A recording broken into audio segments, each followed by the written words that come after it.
भक्तों का तांता लगा हुआ है, क्योंकि 5 जून यानी कि कल राम दरबार की प्राण प्रतिष्ठा का कार्यक्रम है। इसके अलावा 7 उप मंदिर, वहां पर भी प्राण प्रतिष्ठा का कार्यक्रम होना है। 16 महीने बाद, ठीक 16 महीने बाद, जब आज से पहले रामलला की प्राण प्रतिष्ठा हुई थी, उसके बाद राम दरबार की प्राण प्रतिष्ठा होनी है और इसके साथ ही मंदिर निर्माण का जो कार्यक्रम है उसका समापन भी होगा। सुप्रीम कोर्ट के आदेश के बाद अयोध्या में राम मंदिर के निर्माण का कार्य शुरू हुआ था, लेकिन इस बीच योगी आदित्यनाथ ने ऐसे लोगों पर सवाल उठाए हैं जिन्होंने रामलला के दर्शन नहीं किए। योगी आदित्यनाथ ने ऐसे लोगों पर भी सवाल उठाए हैं जिन्होंने रामलला से दूरी बनाए रखी, और साथ ही साथ उन्होंने कहा है कि रामलला को तुष्टीकरण की नजर से देखा गया। और साथ ही साथ उन्होंने बताया कि पिछले 11 साल में कैसे अयोध्या और पूरे उत्तर प्रदेश में और पूरे देश भर में चीजें बदली हैं। खुद प्रधानमंत्री नरेंद्र मोदी अयोध्या आए थे शिलान्यास के दौरान, जब मंदिर का शिलान्यास हो रहा था, और रामलला की प्राण प्रतिष्ठा में भी प्रधानमंत्री नरेंद्र मोदी यहां पर मौजूद थे।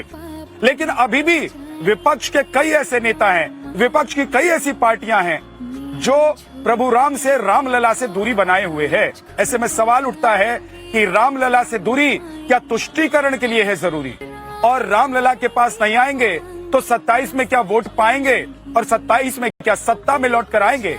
आपको सुनवाते हैं कि योगी आदित्यनाथ ने क्या कहा और इसको लेकर क्या राजनीति हो रही है, कैसे एक बार फिर से राजनीति का माहौल गर्म हो गया है। उसके बाद बहस करें। पिछले 11 वर्ष भारत की विरासत से विकास की एक बेहतरीन यात्रा है।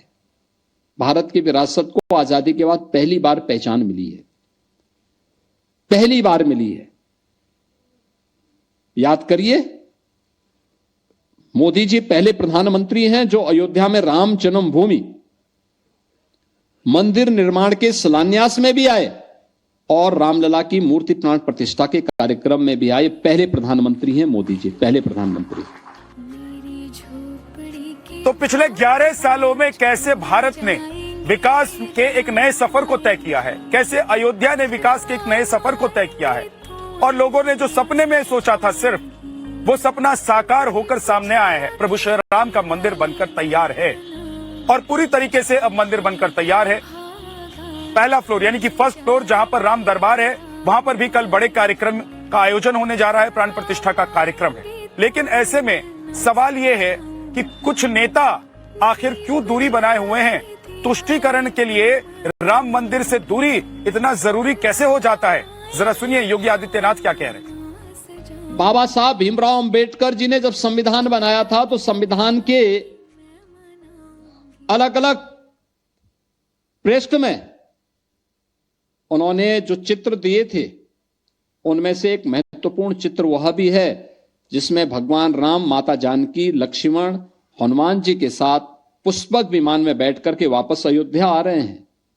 और भगवान राम को कांग्रेस ने और पिछली सरकारों ने राम मंदिर का दर्शन करना सांप्रदायिक मान लिया। लोग वहां जाते ही नहीं थे, अयोध्या को छूत बना दिया गया था। और मोदी जी पहले प्रधानमंत्री हैं जो दोनों कार्यक्रमों में भाग भी लिए, और आज एक नवीन अयोध्या हम सबको देखने को मिल रही है। तो क्या अयोध्या को अछूत बनाकर रखा गया और प्रभु राम से, रामलला से दूरी बनाकर रखी गई? आज इसी मुद्दे पर डिबेट करेंगे। हमारे साथ डॉक्टर कौशल कांत मिश्रा बीजेपी के प्रवक्ता हैं, हमारे साथ स्वामी चक्रपाणी हिंदू धर्मगुरु हैं, अविजेश अवस्थी जी हमारे साथ पॉलिटिकल एनालिस्ट, अमर सिंह कांग्रेस के नेता हमारे साथ हैं, दीपक रंजन समाजवादी पार्टी के प्रवक्ता हमारे साथ हैं, और प्रेम कुमार जी वरिष्ठ पत्रकार हमारे साथ हैं। आप सभी का बहुत बहुत स्वागत है। लेकिन डॉक्टर कौशल कांत मिश्रा जी, अयोध्या को कैसे अछूत बनाकर रखा गया और दर्शन करना या नहीं करना ये निजी आस्था का विषय है। आप लोगों को क्यों लग रहा है कि तुष्टीकरण के चक्कर में अयोध्या को अछूत बनाकर रखा गया और दर्शन करने नहीं आएंगे तो 27 में किसी का कुछ बिगड़ जाएगा? देखिए, अयोध्या को अछूत इसलिए कहा जा सकता है कि उस समय का नारा याद कीजिए, जब मंदिर का निर्माण नहीं हुआ था तो उस समय एक नारा लिखा जाता था कि लोकतंत्र की देखो शान, बंदी बने हुए भगवान। ये नारा तो इन्हीं के जमाने में था ना। जिनके नारों में ये होता था कि बंदी बने हुए भगवान, वो लोग राम के बारे में क्या जानेंगे। रघुपति राघव राजा राम पतित पावन सीताराम ये कह के गांधी जी देश में आजादी लाए, उसके बाद भी अगर राम मंदिर को कुछ पार्टियों ने अपने वोट बैंक के लिए, स्पेशली कांग्रेस और इंडी गठबंधन कुछ लोग हैं या जो भी कोई भी किसी ने भी किसी भी वजह से राम मंदिर से अपनी दूरी बनाई, क्यों? क्योंकि उन्हें ऐसा लगता है कि अगर राम मंदिर जाएंगे तो उसको सांप्रदायिक माना जाएगा। और ये कांग्रेस ने तो पहली बार नहीं किया ना। आप देखिए कि जब सोमनाथ मंदिर बना था आजादी के बाद, जब राष्ट्रपति गए थे उसको रोकने की कोशिश कांग्रेस ने इसी नाम पे की थी कि सांप्रदायिक है, प्रधानमंत्री या राष्ट्रपति को नहीं जाना चाहिए। एक ऐसा संविधान जिसमें राम जी की का दरबार हो, हनुमान जी की मूर्ति हो, बुद्ध की मूर्ति हो, जिसमें गीता का उपदेश देते हुए कृष्ण भगवान का रथ के साथ हो, राम का पूरा दरबार हो, ऐसे संविधान के होने के बावजूद में भी भारत के कुछ नेता अगर राम मंदिर को सांप्रदायिक बनाने की कोशिश करते हैं तो ये बात तो क्लियर है ना। कुछ नेता का क्या कहने का मतलब है भाई? कांग्रेस का डेलीगेशन यहाँ पर आया था, कौशल कांत जी, कांग्रेस के कई नेता यहाँ पर आए थे, समाजवादी पार्टी के भी कई नेता आए। तो अगर राहुल गांधी, सोनिया गांधी, प्रियंका गांधी वाड्रा नहीं आते हैं, मल्लिकार्जुन खड़गे नहीं आते हैं, तो आप लोग कहेंगे कि भाई अयोध्या को अछूत बनाकर रखा था और तुष्टीकरण की राजनीति हो रही है। अगर मान लीजिए अखिलेश यादव नहीं आते हैं दर्शन करने के लिए, तो आप लोग कहेंगे कि अछूत बनाकर रखा हुआ है। अच्छा ये बताइए, इसीलिए तो मैंने पार्टी का नाम नहीं लिया ना, कुछ नेता बोला। और आपको पता है कि राहुल गांधी कांग्रेस में क्या है, सोनिया गांधी कांग्रेस में क्या है, मल्लिकार्जुन अर्जुन क्या है कांग्रेस में, समाजवादी पार्टी में अखिलेश जी क्या है। तो पार्टी का स्टैंड इसी से पता चलता है, क्योंकि उसका शीर्ष नेतृत्व कभी नहीं है। आप ये देखिए कि राम अयोध्या में कोई सांसद जीत के आता है, उसको राजा राम की उपाधि दे दी जाती है, उसको संसद में राजा राम कह के संबोधित किया जाता है। कितना आप नीचे गिरेंगे। तो ये तो क्लियर है कि सांप्रदायिकता के नाम पे जिसने भी राम से दूरी बनाई, जिसने अयोध्या से दूरी बनाई, उसको अयोध्या की जनता और पूरे देश की जनता जवाब देगी, दिया है और फिर देगी। ठीक है, मैं कांग्रेस के पास जाऊंगा, लेकिन उससे पहले दीपक रंजन मैं आपके पास आता हूं, क्योंकि आपके जो पार्टी अध्यक्ष हैं, राष्ट्रीय अध्यक्ष हैं, वो तो लखनऊ में बैठते हैं। आपकी पूरी राजनीति उत्तर प्रदेश से चलती है, फिर भी अखिलेश यादव अगर रामलला के दर्शन करने के लिए नहीं आते हैं, अयोध्या आने के बावजूद नहीं आते हैं, तो आप लोगों को लग रहा है कि राम से दूरी बनाकर रखेंगे तो 27 में सत्ता में आ जाएंगे? जी, धर्म जितना इनका प्यारा है, धर्म उतना हमारे प्यारा, हमको भी प्यारा है, आपको भी प्यारा होगा, जितने भी पैनलिस्ट हैं या जितने भी दर्शक हैं, सबको धर्म प्यारा होगा और प्रभु श्री राम सभी के प्यारे हैं। हमारे राष्ट्रीय अध्यक्ष अखिलेश यादव जी ने स्पष्ट कहा है कि हमारा भी मंदिर बन रहा है इटावा में, केदारेश्वर मंदिर। निश्चित रूप से वहां पे दर्शन करने के बाद, उसकी शुरुआत होने के बाद हम लोग जाएंगे, उसमें कोई गुरेज नहीं। हमने कभी मना तो नहीं किया कि हम नहीं जाएंगे। क्यों नहीं जाएगा? जिस दिन साइत होगी, जिस दिन प्रभु का बुलावा आएगा, बिल्कुल हम लोग जाएंगे। लेकिन देखिए, बात हो रही है वहां पे अवधेश प्रसाद जी की या वहां पे लोकसभा की, वहां पे प्रभु श्री राम का आशीर्वाद किसको मिला? अगर प्रभु श्री राम की प्राण प्रतिष्ठा हो रही है, आदरणीय मुख्यमंत्री जी सब कुछ सारी बातें कह रहे हैं, सांप्रदायिकता की बात कर रहे हैं, अछूत की बात कर रहे हैं, तो वहां पे अयोध्या में जिस तरीके से विद्यार्थी भ्रष्टाचार हुआ, उसको भी माननीय मुख्यमंत्री जी को उजागर करना चाहिए। आज की तारीख में ये लोग जब इनसे उत्तर प्रदेश की देवतुल्य जनता, जब इनसे इस बात से सहमत नहीं हूं कि अगर यहाँ पर अवधेश, मैं यहाँ इस बात से नहीं सहमत हूं, मैं दीपक भाई, मैं इस बात से नहीं सहमत हूं कि अगर यहाँ पर आपके सांसद चुनकर आ जाते हैं तो राम का आशीर्वाद आपको मिल गया। इस देश में मुगल आए, उन्होंने राम मंदिर को गिरा दिया और उन्होंने यहाँ पर मस्जिद बना दी, तो आप कहेंगे कि राम का आशीर्वाद मुगलों को मिल गया था क्या? विद्या भाई, मैं आप ही की बात पे आना चाहता हूं। मैं उस बात पे नहीं आना चाहता कौन जीता कौन आ रहा, लेकिन उस बात को ये लोग लेकर के आए कि 27 में इनको जो है जीत नहीं पाएंगे ये 27 का चुनाव। तो इसको, हर चीज को राजनीतिकरण का रूप तो ये देने का काम कर रहे हैं। और हम तो समझते हैं कि अगर आपके कर्म अच्छे होंगे ना विद्या जी, तो धर्म अपने आप पवित्र हो जाएगी। कर्म इन्होंने क्या किया? पिछले 8 साल का जनता इनसे, देवतुल्य जनता उत्तर प्रदेश की, इनसे जवाब मांग रही है। आप फिर मंदिर क्यों बनवा रहे हैं? केदारेश्वर मंदिर, महंगाई, मंदिर हमारी आस्था है। हम किसी को कह थोड़ा रहे हैं कि कौन गया कौन नहीं आया। हम तो सबको न्योता देंगे, हर व्यक्ति को न्योता देंगे। आप तो अभी कह रहे हैं ना कि अगर लेकिन आपके कर्म अच्छे होंगे तो धर्म अपने आप अंदर आपके मिल जाएगा। तो कर्म आप लोगों के अच्छे हैं तो केदारेश्वर मंदिर क्यों बनवा रहे हैं? फिर ये बता दीजिए, अगर आप लोगों को राम मंदिर से दिक्कत है तो केदारेश्वर मंदिर क्यों बनवा रहे हैं? अरे विद्या जी, हम उसका राजनीतिकरण थोड़ा ना कर रहे हैं। हम इनके तो उसका राजनीतिकरण नहीं कर रहे हैं। और जो वहां पे मंदिर बना है, वो मंदिर बना है माननीय सर्वोच्च न्यायालय के आदेश पे, माननीय सर्वोच्च न्यायालय के फैसले पे बना है कि हमारे उससे बन गया, आपके उससे बन गया, या सरकार जिसकी भी रहती है वो बनवाती।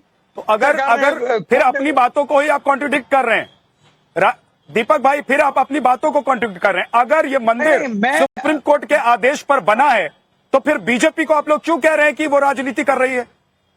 बीजेपी इसका राजनीतिकरण कर रही है। बीजेपी हर चीज में धर्म के नाम अगर इसमें बीजेपी का कोई हाथ नहीं है तो काम क्या? अरे बीजेपी भाई कुछ हाथ में, उसके बाद भी तो धर्म के नाम की चादर ओढ़ ले रही है विद्यानाथ जी। जब कुछ नहीं है उसके बाद भी तो धर्म के नाम। अरे आपने काम क्या किया ये तो बताओ। आप 8 साल में स्वास्थ्य, शिक्षा, रोजगार, महंगाई, दवाई, पढ़ाई, सिंचाई के दिशा में आपने क्या किया? बेरोजगारी की दिशा में आपने क्या किया? महंगाई की दिशा में आपने क्या किया? जनता को उस आधार पर, धर्म तो सभी का प्यारा है, प्रभु श्री राम सभी के प्यारे हैं, क्या अकेले आपके हैं क्या? क्या आप सांप्रदायिक बता दे रहे हो, अछूत बता दे रहे हो? दीपक जी, क्या मैं उसको अछूत बता दूंगा? दीपक जी मेरी बात कौशल भाई आधा मिनट और मेरी बात फिनिश हो जाने दीजिए। देखिए केदारेश्वर मंदिर बन रहा है, ठीक है, हमारी आस्था में बनवा रहे हैं उसको। जो नहीं आना चाहेगा, क्या मैं उससे पूछना चाहूंगा कि आप क्यों नहीं आए? फलाने पार्टी के राष्ट्रीय अध्यक्ष क्यों नहीं आए? ढिकाने पार्टी के अध्यक्ष क्यों नहीं आए? माननीय सांसद जी क्यों नहीं आए? माननीय विधायक, अरे भाई जिसको प्रभु का बुलावा आएगा मंदिर आप बनवा रहे हैं, वहां पर कौन जा रहे हैं नहीं जा रहे उसको आप पूछने जाए ना पूछें। लेकिन अगर आरोप मुलायम सिंह पर यह लगे कि उन्होंने कार सेवकों पर गोली चलाई, तो अखिलेश यादव जब आपके राष्ट्रीय अध्यक्ष हैं और वक्त बहुत बदल गया, यहाँ पर राम मंदिर बनकर तैयार हो गया, तो आप लोगों को नहीं लग रहा है कि कम से कम उस प्राण प्रतिष्ठा में नहीं आए तो इस कार्यक्रम में आएंगे? तो बहुत सारे दाग हैं जो शायद धुल जाएंगे। विद्या जी, नेताजी हमारे बीच में नहीं है, लेकिन मरणोपरांत उनको जो है हिंदुस्तान का सबसे बड़ा वॉलंटियर अवार्ड किस पार्टी ने दिया? किसकी सरकार ने दिया? अगर आप इतना बड़ा आरोप लगा रहे हैं नेताजी को, कौशलकांत जी, तो उनका ठीक है दीपक भाई, ओके, रुक जाइए। कौशलकांत जी जवाब दीजिए जल्दी से। दीपक भाई, अखिलेश यादव और समाजवादी पार्टी का नारा था ना, मिले मुलायम काशी राम, हवा में उड़ गए जैसे राम। ये राजनीति नहीं थी?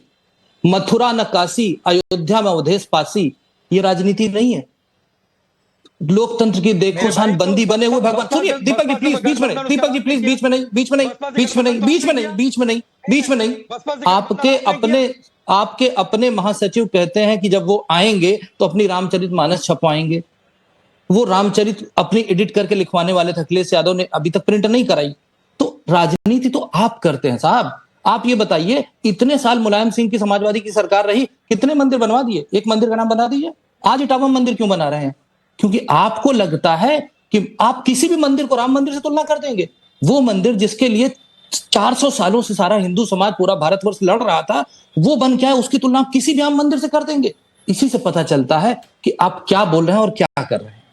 इससे बड़ा राजनीतिकरण क्या हो सकता है कि आप सिर्फ इसलिए नहीं जा रहे हैं क्योंकि आपका वोट बैंक उससे। क्या सच में ये राम के प्रति आस्था का सवाल है, राजनीति का सवाल है, या आपको लग रहा है कि चाहे समाजवादी पार्टी हो? आ रहा हूं दीपक भाई, मैं दोबारा लौटकर आपके पास आऊंगा। दीपक रंजन रुक जाइए प्लीज। क्या आपको लग रहा है स्वामी चक्रपाणी की सच में ये आस्था का सवाल है? आपको लग रहा है ये राजनीति का सवाल है? आपको लग रहा है कि 2027 को समाजवादी पार्टी और कांग्रेस देख रही है, इसीलिए न उस कार्यक्रम में जब रामलला की प्राण प्रतिष्ठा हुई थी तब ये लोग आए थे, और जब राम दरबार की स्थापना हो रही है और राम दरबार में प्राण प्रतिष्ठा का कार्यक्रम है तब भी ये लोग दूरी बनाकर रखे हुए?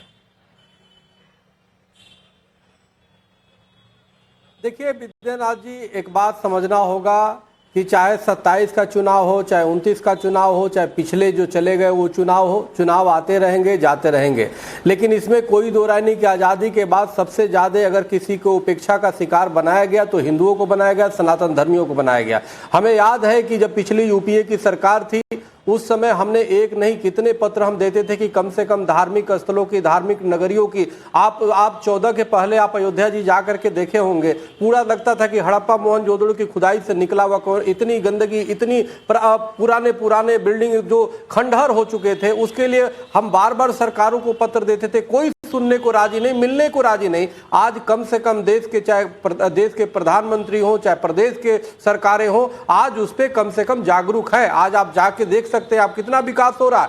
सवाल इस बात का समझना होगा कि एक छोट भैया नेता भी इफ्तारी पार्टी में जाना तो शान समझता था, लेकिन वही मंदिरों में जाने के लिए उसको शर्म आती थी। अयोध्या में यही राहुल जी गए थे और प्रियंका जी भी गई थी चुनाव के समय, लेकिन वहां नहीं गए।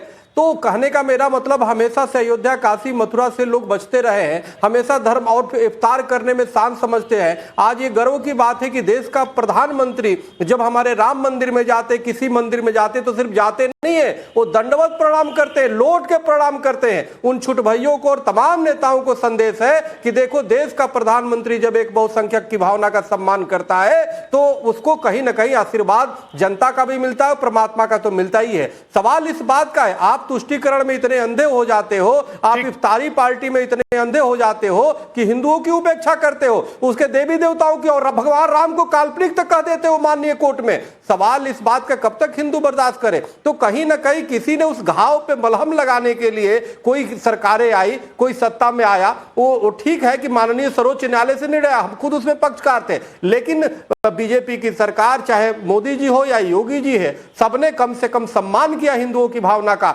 सबने मंदिरों की सम्मान कर एक भक्त की तरह वहां जाते, वहां नेता की तरह न बल्कि जाकर के दंडवत प्रणाम। कौन से विपक्ष का नेता जाकर के दंडवत प्रणाम करता है? अमर सिंह जी, क्या आप लोगों को इस बात का डर नहीं सताता है कि रामलला को अभी तक अछूता रखा, अयोध्या को अभी तक अछूता रखा, और जनता भी आप लोगों को अछूता कर देगी?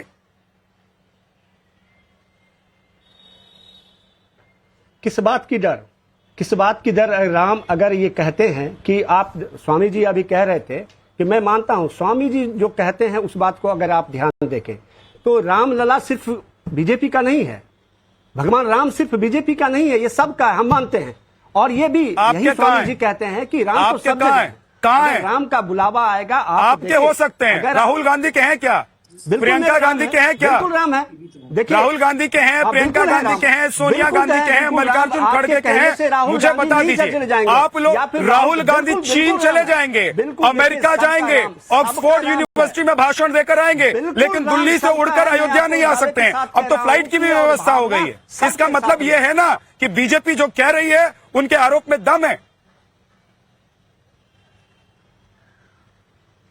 देखिए, उनके आरोप में कोई दम नहीं है। राम सिर्फ उनका नहीं है। और एक बात आप जान लीजिए, जिस राम की अगर बात आप कर रहे हैं ना, आपने राम राम तो कर लिया, देखा आपने चुनाव में क्या हो गया? उसी अयोध्या में आप हार गई, भारतीय जनता पार्टी हार गई, क्योंकि उन्होंने राम का सही तरीके से उनका इलाज नहीं किया। राम की जो व्यवस्था होनी चाहिए थी उन्होंने सही तरीके से नहीं किया। अगर राम को सही मायने में अगर राम रहने देते, आज आपने सुना बाबा योगीनाथ जी का क्या बयान था कि राम सांप्रदायिक हो गया। अरे सांप्रदायिक तो राम को आपने बना दिया, उसको राजनीति का इस्तेमाल आपने किया। कभी राम ने नहीं कहा कि हम सांप्रदायिक हैं और किसी धर्म जात के लिए। हमेशा राम की व्यवस्था बीजेपी ने नहीं की। आप पहले साफ कीजिए, ये जो मंदिर बना है बीजेपी ने बनवाया है कि कोर्ट ने बनवाया है? ये जो आप लोग क्या मानते हैं, ये जो मंदिर बना है ये कोर्ट के आदेश पर बना है या बीजेपी ने बनवाया? देखिए, कोर्ट के आदेश से यह मंदिर बना है और भारतीय जनता पार्टी उसका श्रेय लेना चाहती है और उसी को लेकर के वो आगे बढ़ रही है, उसी पे वो राजनीति कर रही है। अब सवाल उठता है कि आप बार बार ये कहने आप श्रेय ले लेते हैं ना। सुप्रीम कोर्ट ने जब आदेश दिया, भाई मेरी बात सुनिए, अमर सिंह जी मेरी बात सुनिए, आप लोगों को अगर लग रहा है कि बीजेपी ने श्रेय ले लिया तो आप लोग कहते कि भाई कोर्ट का आदेश आ गया, चलो अयोध्या, और यहां पर आप लोग डालते डेरा और उठाते फंड इकट्ठा करते और अयोध्या में राम मंदिर बनवाने की शुरुआत कर देते। तब तो आप लोग कह रहे थे कि काल्पनिक है। कोर्ट में किसने बोला था कि काल्पनिक है? अगर आपके लिए राम काल्पनिक है तो राम फिर आपके कैसे हो सकते हैं? फिर तो आप कल्पना में ही राम को आप उनकी पूजा कीजिए। आप ये बताइए, सुप्रीम कोर्ट ने कहा कि सभी नेता को वहां जाना है। सुप्रीम कोर्ट ने कहा है, अब ये बता दीजिए मुझे, सुप्रीम कोर्ट ने कहा अरे सुप्रीम कोर्ट सभी नेताओं को जाना है राम मंदिर। अमर सिंह जी, ये कमाल की बात है कि आप ये चाहते हैं कि सुप्रीम कोर्ट का आदेश आए तो ही आप रामलला के दर्शन करने आएंगे। इसी से पता चलता है कांग्रेस का असली। सोनिया गांधी रामलला के दर्शन करने तब आएंगी, राहुल गांधी रामलला के दर्शन तब करने आएंगे, या राहुल प्रियंका गांधी तब आएंगी यहाँ पर रामलला के दर्शन करने जब सुप्रीम कोर्ट का आदेश आएगा। इसका मतलब यह है कि आप लोग, इसका मतलब यह है कि आप लोग रामलला में नहीं, सुप्रीम कोर्ट में आप लोगों की आस्था ज्यादा है। हमारे सभी लोग, और हर चीज आप लोग चाहते हैं कि सुप्रीम कोर्ट से निकल कर आए। विद्यानाथ जी, इसका मतलब है कि रामलला में आप लोगों की आस्था नहीं है। आप लोग सिर्फ न्याय व्यवस्था में अगर आस्था दिखा रहे हैं, वहां पर जाकर भी आप लोग कह देते हैं ये काल्पनिक है। उस लड़ाई में भी आप लोग अड़ंगा डालते हैं। ऐसा नहीं हो सकता है कि राम के। विद्यानाथ जी, भाई मेरे कहने से नहीं है, हम हमेशा राम के साथ मेरे हैं। कहने से नहीं है, हमेशा तो क्या राम के सुप्रीम साथ कोर्ट के हैं। कहने से और अयोध्या राम आएंगे जो आप है, लोग? जो राहुल गांधी की बात आप उठाते हैं, सोनिया गांधी की, तो सोनिया कौशल जी कुछ गांधी, जवाब देना राहुल चाहते हैं गांधी क्या? के जब भी राम के दर्शन होंगे, इन्होंने कांग्रेस के प्रवक्ता ने अपने आप को एक्सपोज कर दिया। वो ये कह रहे हैं कि क्या सुप्रीम कोर्ट का आदेश था राम मंदिर दर्शन करने के लिए? अरे भाई, आपको कोर्ट के आदेश की जरूरत नहीं है, यही तो आस्था पर। बिल्कुल नहीं, बिल्कुल नहीं। आपने ये पूछा कि क्या जो सुप्रीम कोर्ट ने जो बना दिया, आदेश दे दिया, तो आपने क्यों गया? तो हम ये कह रहे हैं कि कांग्रेस के अगर राम प्रवक्ता मंदिर और कांग्रेस के सुप्रीम कोर्ट ने वकील बनवा दिया उनके अरे आदेश सुनिए से, ना, तो उनकी राम मंदिर राजनीतिकरण में हो रही है। नहीं, उस राजनीतिकरण में हम कभी नहीं जा सकते, प्लीज क्योंकि एक जब मिनट, तक जब हमारा आपने आदेश बोल होगा, लिया, मेरी जब तक जवाब भगवान के सुनेंगे। आदेश होंगे, हम जाएंगे। अरे भाई सुन तो लो, आप लोगों ने तो राम मंदिर का फाइनल जजमेंट आना नहीं आना चाहिए, क्योंकि अगर आ गया तो इससे बीजेपी को फायदा होगा। ये एप्लीकेशन किसने दी थी? कांग्रेस ने दी थी। आपने कहा था कि राम काल्पनिक है, आपने राम सेतु में गलत एफिडेविट दिया था, जिसको हमारी सरकार ने वापस लिया। आप तो हर चीज में, और यहीं से नहीं, आप देखिए सोमनाथ की बात कर लें, बनारस हिंदू यूनिवर्सिटी का नाम हिंदू ऐड किया गया था, उस पर भी आपकी पार्टी ने रोका था। आप लोग आज, अच्छा ये बताइए, अगर बहुत आस्थावान है तो मथुरा और काशी के बारे में आपका क्या ओपिनियन है? आप ज्ञानवापी के मंदिर होना चाहिए, मथुरा मंदिर होना चाहिए, बता के जाइएगा। बताइए आपकी आस्था जानना चाहता हूं, बता दीजिए। सभी आज नहीं जवाब दे पाएंगे ना, से ये कहा जा रहा है कि भगवान, क्योंकि आपके लिए सत्ता ज्यादा इंपॉर्टेंट है, आस्था उसके बाद में। हमारे लिए आस्था पहले है, सत्ता बाद में है। हमारे लिए राष्ट्र प्रथम है, राम प्रथम है, सत्ता बाद में है। आपके लिए परिवार अगर आपके लिए पहले है, प्रेम कुमार जी, तो आप जगह जगह जा करके आप लोगों से ये क्यों? प्रेम कुमार सर, प्रेम सर, एक सेकंड रुक जाइए। अब समझ में आ रहा है कि सर सुप्रीम कोर्ट से पहले आप लोगों को आदेश चाहिए, उसके बाद रामलला के दर्शन करने आप लोग आएंगे। ये आपने बता दिया कि सुप्रीम कोर्ट के आदेश पर मंदिर बन गया है, तो सुप्रीम कोर्ट से आदेश नहीं आया कि कोई वहां पर जाए। तो इंतजार कीजिए कि एक दिन सुप्रीम कोर्ट का आदेश आएगा कि कांग्रेस पार्टी को जाकर अयोध्या में रामलला के दर्शन करने चाहिए, उसका इंतजार कर लीजिए। प्रेम सर, रामलला का मंदिर अगर सुप्रीम कोर्ट के आदेश पर बना तो बीजेपी कैसे राजनीति कर रही है? और अगर बीजेपी राजनीति, मेरा सवाल सुन लीजिए पहले, एक मिनट मेरा सवाल सुन लीजिए, मेरा सवाल सुन लीजिए प्रेम सर, मेरा सवाल तो सुन लीजिए पहले, कि अगर सुप्रीम कोर्ट के आदेश पर राम लला का मंदिर बना है तो उसमें बीजेपी को आप लोग दोषी क्यों ठहरा रहे, क्यों कह रहे हैं कि राजनीति कर रही है? अगर आप लोगों को लगता है कि बीजेपी ने इसमें राजनीति की है, बीजेपी हर कार्यक्रम में हर जगह आकर सबसे सामने आगे आकर खड़ी हो जाती है, तो आप लोगों को किसने रोका है? और सारी बातें छोड़ दीजिए, 22 जनवरी 2024 के बाद आज एक बार फिर से आपके पास मौका है कि आप अयोध्या आकर रामलला के दर्शन करके अपने ऊपर लगे हुए दागों को धो सकते हैं। मैं उसका भी जवाब दूंगा, लेकिन मुझे अपनी बात तो रखने दीजिए। मैंने जो बात कही कि कांग्रेस जो है इस पूरे विवाद में कोई पार्टी थी क्या? नहीं थी। तो ऐसा क्यों कहा जा रहा है इसी मंच पर कि कांग्रेस ने कहा कि रामलला काल्पनिक थे, कि कांग्रेस ने कहा कि चुनाव तक रोक दीजिए? ये एक पॉइंट हुआ। दूसरी बात है कि राम मंदिर का जाना या नहीं जाना ये सांप्रदायिक है, ये बात किसी अपोजिशन के नेता ने कही नहीं कही। ये बात जिसके मन में आए कि राम मंदिर नहीं जाना सांप्रदायिक है, उसके ही मन में सांप्रदायिकता का विष भरा हुआ है। भला राम मंदिर नहीं जाना या जाना, ये सांप्रदायिकता और धार्मिकता होने का कोई प्रमाण कैसे हो सकता है? कम से कम सांप्रदायिकता का तो नहीं हो सकता है। जाना तो धार्मिकता का प्रमाण हो सकता है, लेकिन नहीं जाना सांप्रदायिकता है। ये उनके जिनके भी मन में बात आ रही है वो सांप्रदायिक सोच या विकृत सोच है। दूसरी बात हुई। तीसरी बात आप ये देखिए कि बहुत सारे लोग राम मंदिर नहीं गए। अभी जो राम मंदिर तीर्थ ट्रस्ट के चंपक राय जी हैं, उनका बयान आपने सुना है। लोगों से अपील कर रहे हैं कि आप लोग मत आइए, हम मैनेज नहीं कर सकेंगे। तो उस समय भी अपील की गई थी। इसके अलावा भी कई कारण होते हैं कि जो राम मंदिर नहीं जाते हैं। देखिए, ये भी सच है कि वो राम मंदिर का छत टपक रहा था, मंदिर बनाने में भ्रष्टाचार हुआ, जमीन के खरीद फरोख्त में भ्रष्टाचार हुआ। ये भी सच है कि अभी मंदिर अधूरा है, अधूरे मंदिर का उद्घाटन कर दिया गया। ये भी सच है कि राष्ट्रपति जी को इसलिए तब नहीं बुलाया गया उद्घाटन में। मैं कह रहा हूं, जब आप लोगों को मंदिर से लेना ही देना नहीं है, प्रेम जी, मैं कह रहा हूं जब आप लोगों को मंदिर से कोई लेना देना है ही नहीं, तो मंदिर की छत टपके या यहां पर 2 लाख या 20 लाख लोग आ जाएं, मैनेजमेंट का काम बीजेपी सरकार को ही देखना, योगी आदित्यनाथ को ही देखना है। मंदिर का काम कितना हुआ उसका जायजा लेने के लिए योगी आदित्यनाथ ही आएंगे और दिल्ली बैठकर प्रधानमंत्री नरेंद्र मोदी ही पता करेंगे। तो फिर रोना किस बात का है आप लोगों का? रोना इस बात का है कि फायदा भी बीजेपी को हो जाएगा। तो फायदा बीजेपी को होगा ना, जो काम करेगा उसको फायदा होगा। फिर रो क्यों रहे हैं आप लोग? विद्याधर जी, बहुत अच्छा सवाल आपने उठाया है कि आप मतलब ये चाहते हैं कि जो व्यक्ति मंदिर ना जाए वो मंदिर के नाम पर राजनीति करने वाले, भ्रष्टाचार करने वालों को छोड़ दे, करे जो मन में मैं आए। कह रहा हूं कि जो व्यक्ति ये कहे कि फलाना ने इसलिए ये काम किया क्योंकि उसको राजनीति करनी थी, तो आप भी वो काम कर लेते, आप भी राजनीति कर लेते। अगर राम मंदिर बनाना राजनीति है तो पूरा देश आपको स्वीकार कर लेता। अगर राम मंदिर बनाना राजनीति है तो पूरा देश आपको स्वीकार कर लेता। और पूरे देश और दुनिया भर से राम भक्त अयोध्या आ चुके हैं, सिवाय उन पार्टी के प्रमुखों के अलावा जिनको लगता है कि वहां जाकर उनका नुकसान ना हो जाए। शायद ये तो बहुत गलत बात है। आपको नहीं आएगा प्रेम सर समझ में, क्योंकि आपको एक ही बात समझ में आती है। आप बोल दीजिए प्रेम जी, चुप हो जाइए। प्रेम सर, मैंने आपको पूरा टाइम दिया, लेकिन जो बातें आपने कही, क्यों करते हैं भाई? नहीं प्रेम जी, आपने अपनी बात कही, लेकिन आप धैर्य रखा कीजिए कि दूसरों की बात भी सुनिए और सवाल भी सुना कीजिए ना सर। अब आपको मैं 20 सेकंड दे रहा हूं, आप अपनी बात रखिए। उसके बाद अवनिजेश अवस्थी जी के पास नहीं जा पाया हूं, वो इंतजार कर रहे हैं, उनके पास जाऊंगा। आप बोलिए अपनी बात। देखिए, हम कह रहे हैं कि आप भ्रष्टाचार करने की अनुमति मांगेंगे कि आप मंदिर नहीं आए हैं तो आपको बोलने का हक नहीं है। देश की जनता के पैसे से मंदिर बना है, देश की आस्था का लोगों का सवाल है और इस सवाल पर देश तो भ्रष्टाचार हुआ है ये आपको किसने बता दिया? आपको रामलला सपने में आए थे क्या? आपको रामलला सपने में आए थे क्या कि देखो हमारे मंदिर में भ्रष्टाचार हो गया?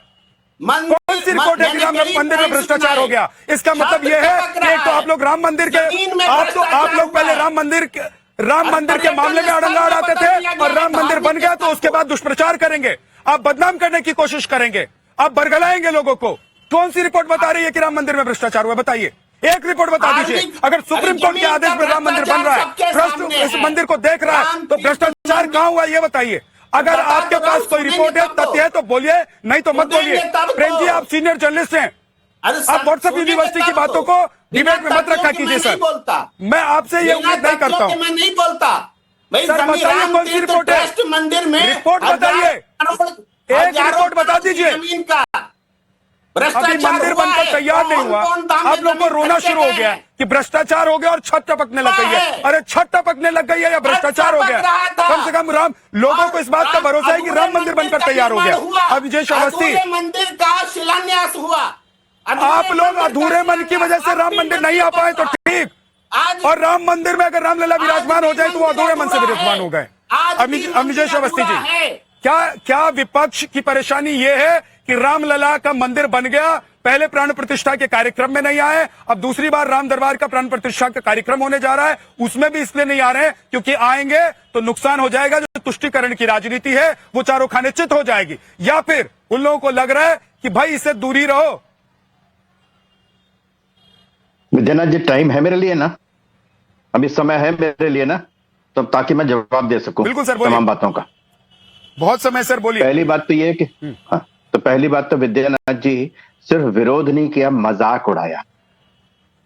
पूरे राम मंदिर की आवश्यकता और राम मंदिर की राष्ट्र की जो आकांक्षा थी पिछले 500 वर्षों से हिंदू समाज की, उसका बेतरहा मजाक उड़ाया गया। ये रोज पूछते थे ये प्रेम कुमार जी कि मंदिर वहीं बनाएंगे, तारीख नहीं बताएंगे। क्यों पूछते थे? अगर सुप्रीम कोर्ट के आदेश से मंदिर बनना था तो आप भाजपा से क्यों पूछते थे? क्यों पूछते थे आप तारीख नहीं बताएंगे? पहली बात। दूसरी बात, सुप्रीम कोर्ट में अभी अगर ये सरकार ना होती तो अभी जब तक ये सरकार नहीं आती है न्यायालय में कोई आदेश नहीं आ सकता था। 14,000 उर्दू के पेज थे, अरबी फारसी के पेज थे। मुलायम सिंह ने और बाकी सरकारों ने आकर के उसका तर्जुमा तक नहीं करवाया और उन्होंने कहा कि हम तर्जुमा नहीं कर सकते, ये नहीं कर सकते। लगातार डिले होता गया 48 साल तक। अभी तो एक आया ना केस कि 48 साल बाद उसको मालूम, एक व्यक्ति को मालूम चला। सुन, मैं बीच में नहीं बोलता, मैं बीच में विद्यानाथ जी आप इनको, मैं विद्यानाथ जी अगर इनको बोलना है तो इनको बोलने दीजिए। आप बोल रहे थे, बाकी कोई नहीं बोल रहा था। अब उनको कंप्लीट करने दीजिए, उसके बाद आप अपनी बात कहिएगा, मैं रोकूंगा नहीं आपको। अब बोलिए। कुछ बातें मैं सबका, अरे हर बात का जवाब दे रहा हूं प्रेम कुमार जी, आपको हर बात का जवाब दे रहा हूं, आपको हर बात का जवाब दे, अरे भाई हर बात का जवाब दे रहा हूं, पहले जो आप बोल चुके हैं उसका तो जवाब ले लीजिए। अरे तो आप भी पत्रकार ही हैं, आपका काम भी पूछना ही है। जो आप में और मुझ में फर्क सिर्फ इतना है कि मैं यहाँ पर खड़ा होकर सभी पार्टियों के नेताओं से सवाल पूछता हूँ और आप सिर्फ एक तरफ से बोलते हैं, इसलिए थोड़ा धैर्य रखिए सर, मेरे पे सवाल मत उठाइए। पहले आप ये देखिए, एक सेकंड रुक जाइए अवनीश जी, अवनीश जी 1 मिनट रुक जाइए। प्रेम जी पहले ये झांक कर देखिए कि आप क्या कर रहे हैं, उसके बाद दूसरी तरफ उंगली उठाइएगा, क्योंकि जब एक उंगली आप दूसरी तरफ उठाते हैं तो 4 उंगली आपकी तरफ उठ जाती है। इसलिए सर मैं बाइज्जत आपको कहता हूं, मैं आपको बाइज्जत कहता हूं प्रेम जी कि आप अपनी बात रखिए, लेकिन दूसरों को भी बोलने दीजिए और आप अपना सवाल उठाइए, लेकिन मेरे जैसे किसी पत्रकार पर सवाल उठाने से पहले सोच लिया कीजिए कि आप किसकी तरफ से बोलने के लिए बैठते हैं। अब रुक जाइए प्रेम जी, रुक जाइए, मैंने रखा, अब रुक जाइए, आप प्रश्न पूछिए, आपके प्रश्न को मैं रखूंगा, इसीलिए आपको बुलाता हूं सर। बोलिए अवनीश जी, बोलिए। विद्यानाथ जी, बीच में बोल करके किसी की भी भाव तरंग को व्यवधान में डालना, ये कहां की डिबेट की बात है? कौन सा ऐसा मन में प्रश्न आ गया था जो उसी समय करना जरूरी था? आप अपने समय में बोल सकते थे ना, जब आपको बोलने का मौका दिया गया था तब करते प्रश्न। पहली बात। दूसरी बात, विद्यानाथ जी एक बात सुनिए, लगातार राम मंदिर को लेकर के जिस तरीके से यहां पर पूरे देश में जिस तरीके से खिलाफ माहौल बनाया गया कि सांप्रदायिकता होती है, जिस तरीके से राम जन्मभूमि आंदोलन का विरोध किया गया, यह सबके सामने है। पहली बात, राजनीतिकरण किसने किया? जब वहां से अवधेश प्रसाद जीते तो साथ में हाथ पकड़ पकड़ करके एक पार्टी के नेता जो उनके अखिलेश प्रसाद यादव हैं, वो हाथ पकड़ पकड़ के घूम रहे थे उनको, तो राजनीतिकरण किसने किया? पहली बात। दूसरी बात, उन्होंने कहा कि जब भगवान बुलाएगा तो आएंगे, तो कहां मिला आशीर्वाद आपको? अभी कहा ना समाजवादी पार्टी के नेता ने या कांग्रेस के नेता ने, प्रवक्ता ने, लेकिन जब भगवान बुलाएगा, समाजवादी पार्टी ये सीट जीती, लोकसभा की सीट तो जीती ना अवनीश जी। भैया मैं तो राजनीति की बात हो गई ना, भगवान की बात तो नहीं हुई ना, भगवान ने तो नहीं बुलाया ना, ईश्वर ने तो नहीं बुलाया। पहली अगली बात सुन लीजिए, मैं एक बात बड़ी साफ सी कहता हूं, जिस तरीके से प्राण प्रतिष्ठा के समारोह में जिस तरीके के बयान आए कि वहां ऐश्वर्या राय नाच रही थी, जवाब मांगूंगा मैं, जिसने भी दिया, जिसके भी नेता ने यह जवाब दिया प्रेम कुमार जी कि ऐश्वर्या राय नाच रही थी वहां पर, देंगे जवाब इस बात का? आपको वो छत चमकती हुई दिखाई दे रही है? वहां पर सर्वश्रेष्ठ स्थापत्य कला, सर्वश्रेष्ठ वहां के मूर्तिकार, सर्वश्रेष्ठ वहां के कलाकार, शिल्पकार वहां पर आकर के पूरे विश्व भर में जिस तरीके का अद्भुत और दिव्य राम मंदिर बनाया गया है, वो प्रेम कुमार जी जैसे लोगों की नजरों में नहीं आएगा, जिन्होंने, उन लोगों को नजर नहीं आएगा जिन्होंने काशी विश्वनाथ के मंदिर में पूछ रहे थे अभी आप, इन्होंने तो श्रृंगार गौरी मंदिर में पूजा बंद कर दी थी। वैसे 1991 के प्लेसेस ऑफ वर्शिप एक्ट का उदाहरण देते हैं, और उसके बाद जो है श्रृंगार गौरी मंदिर की पूजा करते। प्रेम कुमार जी ने उछल उछल के विरोध किया था उछल उछल के विरोध कि श्रृंगार गौरी मंदिर में क्यों पूजा बंद कर दी? तब तो उसके साथ साइकिल पर पीछे बैठ के चुनाव लड़ने पहुंच गए प्रेम कुमार जी, और आज ये कह रहे हैं कि हम सांप्रदायिकता नहीं करते। विद्यानाथ जी, बड़ी साफ सी बात है, इस देश में हालत ये थी कि कोर्ट में नहीं, मैं विद्यानाथ जी अब सुन लीजिए पूरी बात, कोर्ट का आदेश भी नहीं आने देना चाहते थे ये, और हैरत की बात है कि वो कह रहे हैं कि कोर्ट का आदेश आएगा तो हम मंदिर जाएंगे। बाकी जगह मंदिर में जाते हैं वो कोर्ट के आदेश के बाद जाते हैं, इसलिए कहा कि राम मंदिर के खिलाफ है। बाकी किसी मंदिर में नहीं गए क्या? कोर्ट के आदेश के बाद गए क्या तमाम नेता? ठीक है, अब मैं दोबारा आपके पास आऊंगा अवनीश जी, दोबारा आपके पास आऊंगा, लेकिन जो सवाल आपने उठाया प्रेम कुमार जी उसका जवाब दीजिए, और अमर सिंह जी, उसके बाद दीपक रंजन। बस छोटी सी बात, जो कह रहे थे कि सर्वश्रेष्ठ कलाकार सब आए, निश्चित रूप से आए, लेकिन वहां पर पहुंचे हुए दर्शक आम लोग नहीं थे, वही अंबानी अडानी टाइप के सीनियर जो पावरफुल लोग थे वो थे। इस पर राहुल गांधी ने वो सवाल उठाया था। ये बात मैं कहना चाहता हूं, आम लोग क्यों नहीं थे उन सर्वश्रेष्ठ कलाकारों को देखने के लिए? मैं रोक दिया गया, वो नहीं थे। विद्यानाथ जी, अब मुझे तत्काल जवाब देना है। इसका मतलब ये हुआ प्रेम जी, वहां पर वो एक सेकंड, मैं अवनीश जी आप बोलिएगा, एक मिनट रुक जाइए। इसका मतलब ये हुआ प्रेम जी कि जिस वक्त प्राण प्रतिष्ठा का कार्यक्रम चल रहा था और कई दिनों से लाखों लोग अयोध्या पहुंच रहे थे, हम जैसे पत्रकार यहां डेरा डाले हुए थे, उस वक्त आप लोगों की नफरत इतनी ज्यादा थी कि न सिर्फ टीवी बंद करके बैठे हुए थे, बल्कि आप लोगों ने राम मंदिर आने की सोची तक नहीं। अब विजय जी बोलिए। आडवाणी जी तक को न्योता नहीं मिला था। बात याद रखा कीजिए। अरे आडवाणी जी छोड़िए, राहुल जी क्यों नहीं आए ये बताइए। आडवाणी जी, आप लोग को आडवाणी जी से ज्यादा प्रेम है? आडवाणी जी से ज्यादा प्रेम है? अखिलेश और राहुल गांधी तो आए नहीं। आडवाणी जी का तो स्वास्थ्य देखिए, उनको लगा होगा कि नहीं जा सकते तो नहीं आ पाए, और आडवाणी जी जो करेंगे वो करेंगे क्या आप लोग? अरे अखिलेश यादव वो करेंगे जो आडवाणी जी करेंगे, तो दिया जाएगा, या राहुल गांधी वो करेंगे जो आडवाणी जी करेंगे? आडवाणी जी तो रथ लेकर निकल गए थे पूरे देश में रामलला के लिए। राहुल गांधी या अखिलेश यादव निकल जाएंगे क्या? रहने दीजिए सर, नहीं हो पाएगा, मैं कहता हूँ मंदिर आंदोलन सर, नहीं हो पाएगा। आडवाणी जी ने जो कर दिया वो आप लोग नहीं कर सकते हैं। आडवाणी जी ने जो कर दिया वो आप लोग नहीं कर सकते हैं सर। रुक जाइए, अब विजय जी जवाब दीजिए। क्यों लड़ रहे हैं विद्याधर जी? आडवाणी जी, विद्यानाथ जी, आप अगर आप गलत बात कहेंगे तो मैं उसके बारे में अपनी जनता को, अपने व्यूअर को, जो लोग हमें देखते हैं लाखों करोड़ों लोग, उनको सही बात बताऊंगा सर। मैं पूरा मौका आपको दे रहा हूं। आप विक्टिम कार्ड नहीं प्ले कर सकते हैं कि मैं आपको मौका नहीं दे रहा हूं सर। अब निजय जी आपको जवाब देना चाहते हैं, दीजिए, उसके बाद अमर सिंह।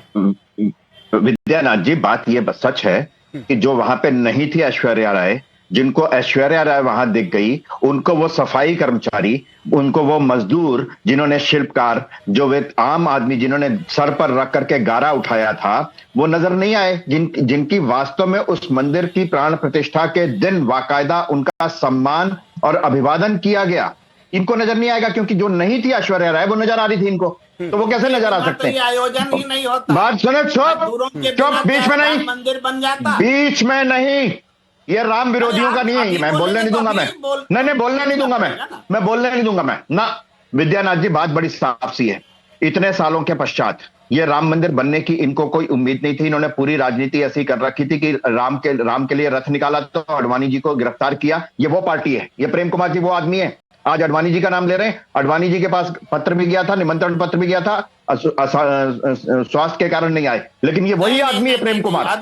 ये वही प्रेम कुमार आदमी है जिसने ताली बजाई थी, जिसने जिसने जिसने जिसने जिसने जिसने जिसने जिसने ये वही प्रेम कुमार आदमी है जिसने ताली बजाई थी, कमाल की बात यह है कि आपको आडवाणी जी के बारे में, आपको मोदी जी के बारे में, आपको अमित शाह जी के बारे में, आपको जेपी नड्डा के बारे में, आपको योगी आदित्यनाथ के बारे में सब कुछ पता है प्रेम जी, लेकिन जिसके लिए आप दिन रात बैठकर टीवी चैनल्स पर बैटिंग करते हैं, उनके बारे में नहीं पता है कि वो लोग क्यों नहीं जा रहे। अब रुक जाइए सर, मैं आपके पास आऊंगा। अमर सिंह जी, अब जवाब दीजिए सर। वो नहीं पूछ रहे हैं, आप पूछ रहे हैं कि आडवाणी जी को क्यों नहीं बुलाए। अमर सिंह जी बोलिए। जी देखिए, राम के नाम पे जो आप लोग ये पे तांडव कर रहे हैं ना, राम किसी का नहीं है, राम सबका है। बार बार आप कहते हैं कि राहुल गांधी क्यों नहीं गया। अरे राहुल गांधी को बुलावा आएगा राम की तरफ से, राहुल गांधी जाएंगे, सोनिया गांधी को आएगा वो जाएंगे। आप भी देखिए, राम को जो उद्घाटन आपने किया था, किस तरह से किन लोगों को बुलाया था, जो बरसों से तपस्या किया था राम के लिए, उस राम मंदिर के लिए किया था, उसमें क्या आपने किया था? उसको बुलाया था आपने? अरे बरसों खाली पैर चला था, उसने बुलाया था। जो काम करने का 11 सालों में आपको था, बेरोजगारी दूर करने का था, आपको नौकरी लोगों को देना था, आपको महंगाई कम करनी थी, तो लेकिन वही घिसी पिटी बात राम को लेकर के आप आ जाते हैं। मैं मानता हूं कि राम जो है हमारे, आप लोगों ने 60-65 साल में क्या किया? अगर मंदिर बीसी सरकार को बनाना है, महंगाई बीसी सरकार को कंट्रोल करना है, लोगों के लिए रोजगार बीसी सरकार को करना है, तो आप जरा ये भी बता दीजिए कि आप लोगों ने 60-65 साल में क्या किया? आप लोगों ने 60-65 साल में इस देश में इतना बुरा हाल क्यों किया कि सब कुछ आकर बीजेपी की सरकार को, मोदी जी को और योगी जी को ही करना पड़ेगा? आप लोगों को तो शर्म आनी चाहिए ये सवाल उठाते हुए और बोलते हुए भी एक बात कि रोजगार के लिए क्या कर रहे हैं, भुखमरी के लिए क्या कर रहे हैं, बेचारगी के लिए क्या कर रहे हैं। भाई 65 साल तक आप लोगों ने इस देश में सत्ता पर राज किया है, 11 साल हुआ है अभी सरकार को आए हुए। यहाँ पे कर रहे हैं ना, वो भी कांग्रेस के ही बनाया गया है। जिस रेलवे पे आप चढ़ते हैं वो भी कांग्रेस का ही तो बनाया इस पर आपका सीना चौड़ा हो जाएगा, लेकिन इस वो भी कांग्रेस का ही ठीक है सर, मैं मानता हूं, लेकिन आप इस बात पर भी अपना सर शर्म से झुका लीजिए और माफी मांग लीजिए पूरे देश से कि आप रोजगार की व्यवस्था इस पूरे देश के लिए नहीं कर पाए, आप लोग गरीबी नहीं मिटा पाए। बिल्कुल नहीं। देखिए, हमारे हिंदू धर्म में है लिखा हुआ आप करना चाहते हैं अगर चर्चा राम का बुलावा बेरोजगारी पर और एक बात महंगाई पर, मैं उस पर भी कर लूंगा, लेकिन आज मुद्दा वो नहीं है सर, इसलिए मुद्दे पर रहिए। दूसरी तरफ जाएंगे तो वहां पर भी आप लोगों को घिरना ही पड़ेगा, आप लोगों को सुनना ही पड़ेगा। मुद्दे पर रहिए पहले। राम राम राम करते रहते हो, राम से क्या पेट भर जाएगी जनता का? एक बात और जान लो, राम हमारे लिए खत्म नहीं हो सकते हैं, राम हमारे लिए खत्म नहीं हो सकते हैं, राम आपके लिए खत्म हो गए होंगे, हमारे लिए राम नहीं। मैं एक पत्रकार होने से पहले एक सनातनी हूँ और मेरे लिए राम मेरे सीने में रहते हैं, मेरे घर में रहते हैं, मेरे जीवन में रहते हैं, इसलिए राम मेरे जीवन से कभी खत्म नहीं हो सकते।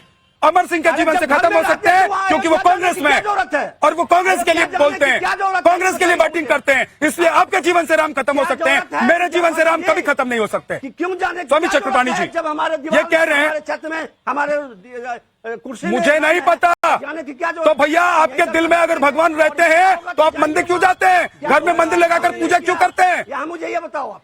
ये बात नहीं है विद्यानाथ। अरे मैं जाता हूँ, स्वामी चक्रपाणी सब कुछ दिल में है तो दिल से ही खा लिया कीजिए और दिल से सो लिया कीजिए और दिल से ही उठकर ऑफिस चले जाया कीजिए। ऑफिस में जाकर काम करने की क्या जरूरत है? राम के नाम पर बेवकूफ मत बना। फिर कांग्रेस पार्टी को रैलियां करने की जरूरत नहीं है क्योंकि दिल में है ना सब कुछ, पूरा देश दिल में बसता है। चक्रपाणी जी बोलिए, अब रुक जाइए अमर सिंह जी। आप तो सेवा करो। देखिए इनको चुप करें। विद्यानाथ जी, एक जो है रामचरितमानस में सुंदर कांड में आता है कि जहां जप यज्ञ योग मुनि करही तहाँ मारिच सुबाहु डरही, देखत यज्ञ निशाचर धावही करही उपद्रव मुनि दुख पावही। जब विश्वामित्र मुनि यज्ञ अनुष्ठान करते थे तो अनेक असुर आते थे, नकारात्मक शक्ति आती थी और विघ्न डालती थी।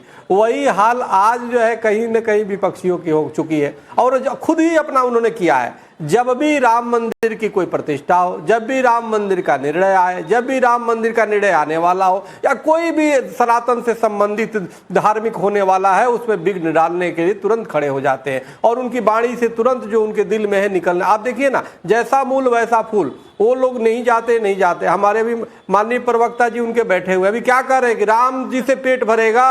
अरे क्यों नहीं भरेगा भाई? ये हमारी आस्था से हम उनके लिए जीते हैं, उनके लिए मरते हैं और उनके उस पे वो चल रहा है। कैसे नहीं होता है? और ये आपकी आस्था नहीं हो सकती उनके प्रति, तो ये आप पॉलिटिकल पार्टी यहाँ पे क्या बहुसंख्यक जो है उनकी आप अनदेखा करके चलोगे? सवाल इस बात का, अभी तो बोल रहे हो कि राम जी बुलाएंगे तो जाएंगे, सुप्रीम कोर्ट ने बुलाया था क्या? इफ्तार पार्टी कोई बुलाता है तो क्या अल्लाह ताला बुलाते? आप तो चले जाते हो ना।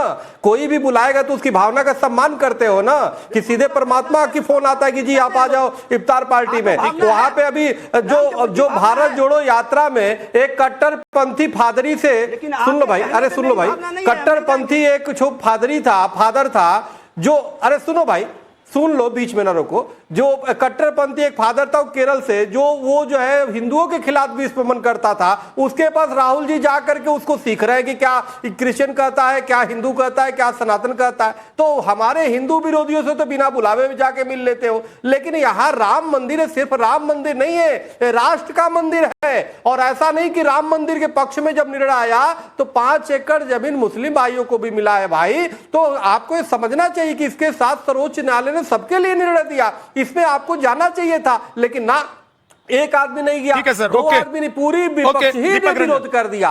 तो ये बड़ा दुर्भाग्यपूर्ण है। पूरी दुनिया देख रही है कि ऐतिहासिक राम मंदिर में आप नहीं जा रहे हो। बहुत नहीं बचा होगा। दीपक रंजन जी, अगर योगी आदित्यनाथ कह रहे हैं कि सांप्रदायिक बनाकर रख दिया, अगर योगी आदित्यनाथ कह रहे हैं कि अयोध्या को, राम को उपेक्षित करके आप लोगों ने रखा, तो वो क्या गलत कह रहे हैं? आप लोगों ने साल दर साल, दशकों तक राजनीति की सत्ता में रहे, सब कुछ किया आप लोगों ने। आप लोग कहां से कहां पहुंच गए? आप लोग जमीन से आसमान पर पहुंच गए। आप लोग तारे तोड़कर ले आए, लेकिन राम मंदिर नहीं बनवा पाए उत्तर प्रदेश में। और अगर राम मंदिर बन गया है तो वो क्या गलत कह रहे हैं कि उपेक्षित और सांप्रदायिक आप लोगों ने कर रखा था? आपकी बात आगे विद्या जी। अभी हमारे भारतीय जनता पार्टी के प्रवक्ता, बड़े काबिल प्रवक्ता है कौशल भाई, पता नहीं किसने क्या कहा, किसने क्या नहीं कहा, किसने ये कहा, किसने वो कहा। उस टाइम के डिप्टी सीएम आदरणीय दिनेश शर्मा जी ने क्या कहा था सीता माँ को? टेस्ट ट्यूब भी कहा था, नहीं कहा था? उस पर प्रकाश नहीं डालेंगे। नरेश अग्रवाल जी ने हनुमान जी के लिए और प्रभु श्री राम के लिए क्या कहा था? आज उनके लड़के इनकी पार्टी में आबकारी मंत्री हैं और वो पूर्व राज्यसभा सांसद हैं, नरेश अग्रवाल जी पार्टी में सर्वोच्च पद पे विराजमान है, तो अपनी पार्टी के लिए। और आपने कहा ना, देखिए प्रभु श्री राम हमारे सबके प्राण में बसते हैं, सबके दिल में बसते हैं, लेकिन उन्हीं प्रभु श्री राम ने विद्या भाई हमको 2 आंखें भी दी हैं। और जब इन 2 आंखों से लोगों का दर्द दुख दर्द देखते हैं हम लोग, तो मुख से हम लोग की वाणी निकलती है। हम लोग कहते हैं कि आज की तारीख में बेचारे बेरोजगार हैं, ये बेचारे गरीब हैं, ये बेचारे महंगाई से त्रस्त हैं, इनको स्वास्थ्य सुविधाएं अच्छे से नहीं मिल पा रही हैं, इनको पढ़ाई अच्छे से नहीं मिल पा रही है। तो इसलिए हम लोग बोलते हैं, क्योंकि देखिए प्रभु श्री राम सबके अंदर बसते हैं। सिर्फ आपके मुझे अंदर मेरे नहीं पिता, बसते, सुनिए हमारे मेरी भी अंदर बात, बसते दीपक हैं, भाई, अमर आपकी सिंह जी बात के अंदर कंप्लीट हो बसते गई हो तो मेरी बात हैं। सुनिए। आके उन्होंने ही तो दिए मुझको, कि आके किसी और ने दिए, प्रभु ने ही आके दिया। जब इनका आंखों देते हैं, और उन्होंने ही जबान भी दी है बोलने के लिए कि बोलो। मुख अगर आज तुम चुप रहोगे ना, तो आगे आने वाला समय तुमसे कहेगा कि जब भारतीय जनता पार्टी की कुशासन की सरकार चल रही थी, उन्हें सबको दिया है, इतना त्राईमाम कर रही है। बहरहाल बहुत बहुत शुक्रिया, मर्जी आप लोगों की है, आस्था आप लोगों की है। आप लोग अयोध्या आए, रामलला के दर्शन करें। जो आंखें, कान, नाक और दिल, दिमाग और जुबान ऊपर वाले ने दी है, उससे क्या करते हैं ये आप लोगों को तय करना है, और जाते जाते उससे क्या मिलता है ये ऊपर वाले को तय करना है। बहुत बहुत शुक्रिया हमारे साथ जुड़ने के लिए। आज की डिबेट में इतना ही, कल फिर आपसे मुलाकात होगी। आप देखते रहिए नवभारत।